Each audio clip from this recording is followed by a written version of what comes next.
Well, how do that, chums? It is I, Captain Stephen. I am playing Teenage Mutant Ninja Turtles Shredder's Revenge. Yes, it's a mouthful. So it has a lovely super fandangly cutscene at the start, and it has this little introduction on how to play, and all the moves are very reminiscent of the old arcade game, including picking up foot soldiers and throwing them towards the screen. So to do that, you just sort of hold down and press square. Brilliant! And that does come in handy every now and again inside of actual play. Now you can have up to 6 players simultaneously, all 4 of the Turtles. There's also April O'Neil, Splinter, and an extra additional character once you complete the game, Casey Jones. Now inside of the story mode, you've got this outer world that you can sort of traverse around to go level to level. At the start of each level you get some silhouettes that give you a rough hint of who you may encounter. The good oldies are still there. There's Rocksteady and Bebop. Freaking awesomely animated as well. The game is beautiful to play. I mean, look at it. It looks fantastic. That was the move where I threw him towards the screen. Heck yes, have some of that, foot soldier. In the levels, there's lots of destructible items known as traps that you can hit your opponents with, which is pretty nice. Sometimes they slip over like that. Got him! There's lots of different super moves. So there's one that you can trigger just standing. And if you jump into the air, you've got an aerial one that you can do. And then later on in the game, when you unlock it, you can dash and then do a super move as well. There's the good old bad guys, but there's some new additions. I mean, I don't know who either of these two are. I don't remember them from when I used to watch Turtles as a kid. No, they must be new additions to Nickelodeon. Who knows? Anyway, I'm going to kick their butts, which is pretty darn freaking epic and fun. When you clear missions, it tells you how quickly you've done them. There's also challenges to do in the missions, like sometimes you may get awarded if you don't use a special move, or if you don't get grabbed, or if you don't fall in a hole. All sorts of things that you can do to trigger some sort of additional bonus points. I don't see where you spend these additional points or anything though, so I don't really see the point in completing them, unless it's just to unlock a trophy. There's some charming little animations in it. See how they throw all their ties off and then jump out from behind their desks.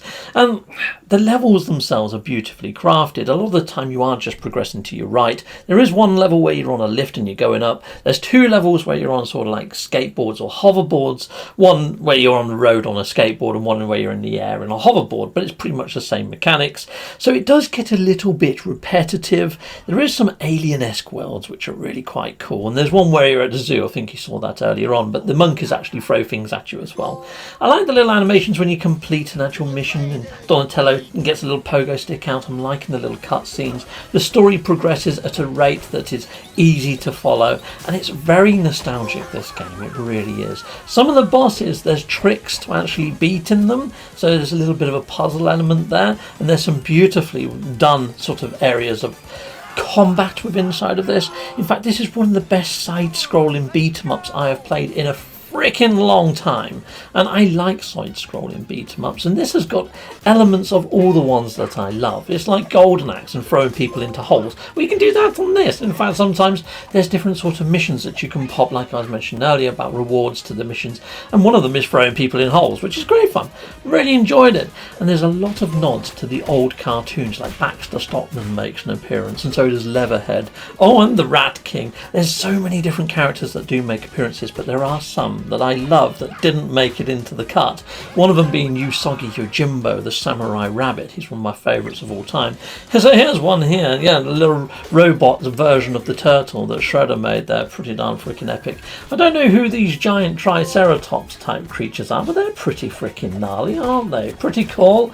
So there are quite a lot of variation in the enemies. There's a lot of foot soldiers that I didn't see in the original arcade game. There's one with scythes and they're in black ninja costumes. Freaking hard as freaking nails. So yeah, so talking about things that aren't in the original arcade game, is you can only have 4 players in the original arcade game. This one you can have up to 6 players, and you can either play remote play or local play, which is pretty darn freaking gnarly. And you've got Splinter, your Master Splinter, and the little rat dude. You've also got April O'Neil, the new supporter. She makes an appearance, pretty darn sweet. And then when you complete the game, you unlock Casey Jones. I'll show you at the end. So I did complete this game. In all, it took me about 2 hours from beginning to end, and that's inside of the story mode. There is also an arcade mode. Now, arcade mode, you don't get any sort of continues. You get your life set, and that's it, you're dead.